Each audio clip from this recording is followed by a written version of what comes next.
Oh, look at this, come on.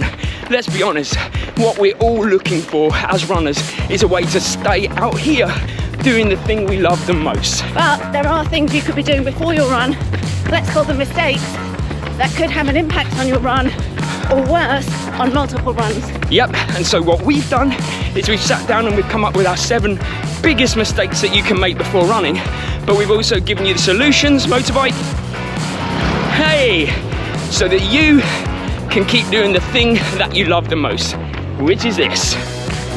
And I'm pretty sure we would have all been guilty of this one at some stage in our running journey, but ignoring all of the signs that our body gives to us is the very fast route to injury or overtraining. Do you ever have those days when you wake up to train and you just feel so tired that you'd rather do anything else? And I think we've probably all been there, and often it is just tiredness, not fatigue, but it's crucial to know the difference and be mindful of it.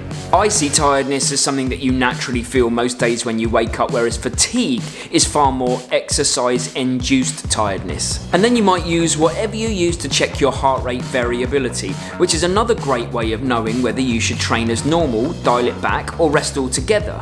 But you might ignore those signs too. And what if you change and get ready for your run, but you have a tightness or worse, pain? Do you listen to the body then?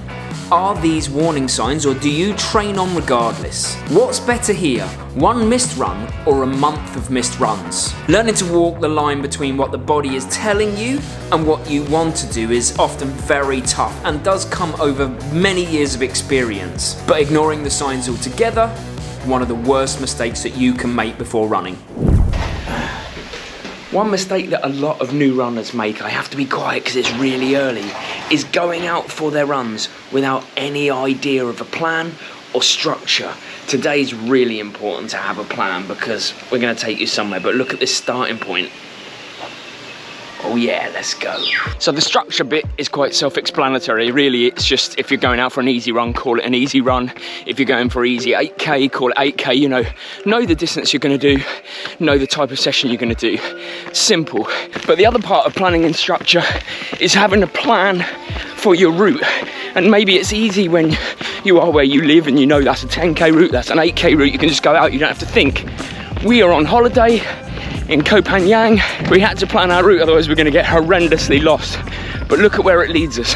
So the first thing I did is I sat down the day before and I planned my route carefully, roughly the distance that we want to achieve and where we want to go, more importantly. So what I tend to do is I jump on Garmin, plan out my route, make sure it's the right distance, send it to my watch and it tells me what to do. Or if that doesn't work, I'll just go onto Strava and plan the same thing. Oh my God. Believe it or not, we actually planned this.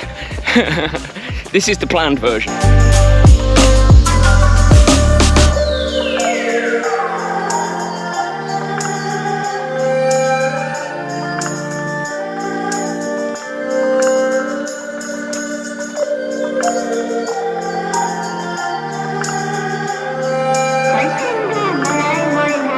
Come on, tell me that this planning was not worth it.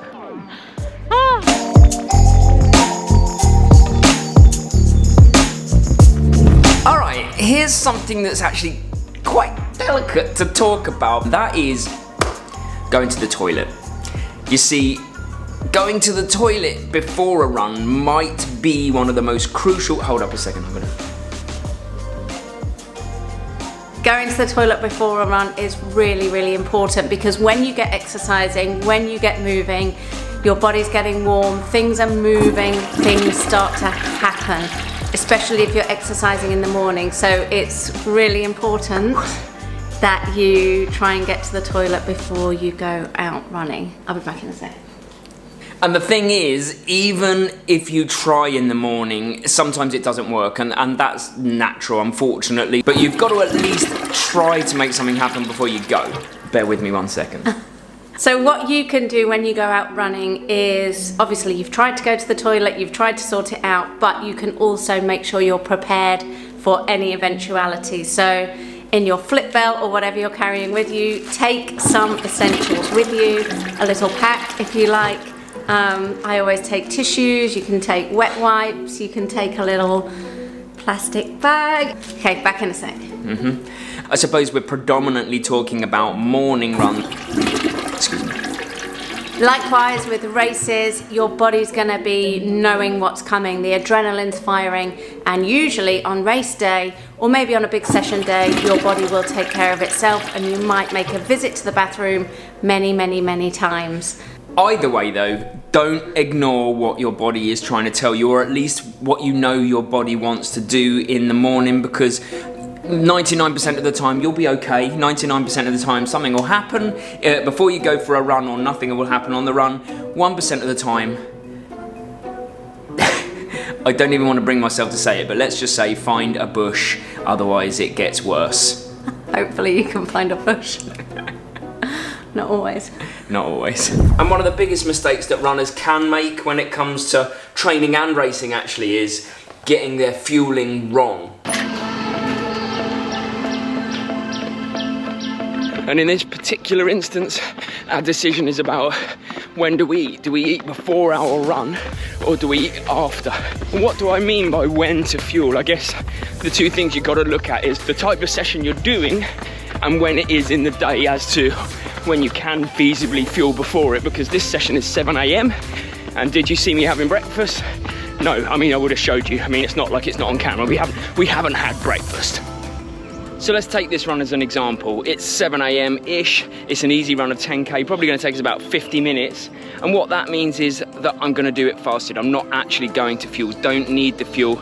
Usually my rule of thumb is to eat 2 hours before I go for a run, and I just didn't wanna get up at 5 AM simply to do that. And then it's different tomorrow because I'll be getting up to do a 30-kilometer run, and I'll make sure I wake up early enough to at least have a modest breakfast to start the fueling process. So my rule of thumb, as I said, is usually about 2 hours before the run, or do it fasted, because there's nothing worse than stitch or feeling sluggish, or worse, having to walk because you feel like you're going to be sick, or just a full stomach on a run. So one of the biggest mistakes you can make is eating too close to an important session, or any session. And one thing I definitely don't compromise on though is that I always have breakfast, and just in this case, because I went out without it before the run, I'm having it straight after the run and putting the fuel back in that I've just expended. That's my non-negotiable. There are loads of different session types that we runners do, and loads of different ways to prepare for them, but one of the worst mistakes we make is thinking that we don't have to do a robust warm-up for the harder sessions. If we were going to put a fair amount of stress through our bodies, then we need to prepare them.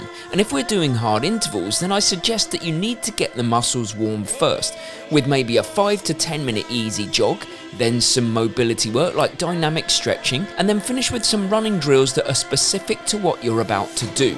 Not only is that going to help you reduce your injury risk, but gives you a good chance of having a really good session too. So ignore proper preparation at your peril. Say that 10 times fast.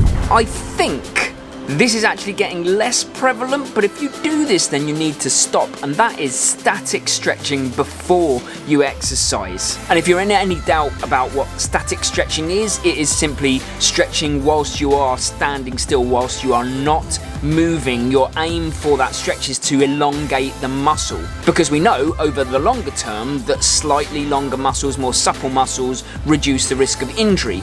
But it's the short term we're thinking about, and I did a little experiment.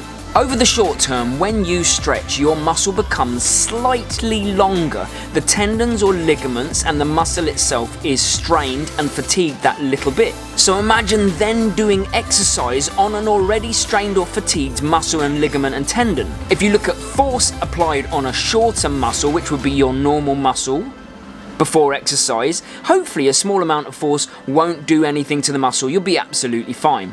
But now look at what happens when you apply that same force to the slightly longer muscle, the one that you have just stretched and fatigued. Yeah, basically it can't absorb the same amount of force. In the short term, by the way, it's really important to add that as a caveat, because you are aiming to elongate the muscle, just not straight before exercise when you're about to put forces through it. It needs time to adapt. So if you were ever wondering whether static stretching before exercise is a good idea, there you go, it is definitely not. After exercise, and just to try and make that muscle a little bit longer, a bit more supple, go for it, but give it time to adapt. Similar to planning your route, it's really important that you plan your kit and what you're going to wear.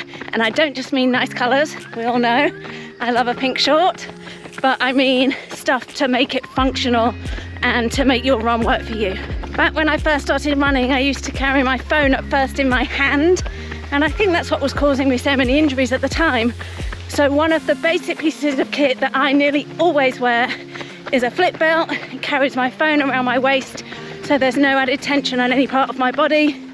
Woo! There's Ben modelling his. And other bits of kit, like for long runs, wearing a hydration vest where you can carry your water and your fluids, and other things like maybe gels, energy bars, tissues, the full works. So there's tons of options, tons of things to keep everything you need on you.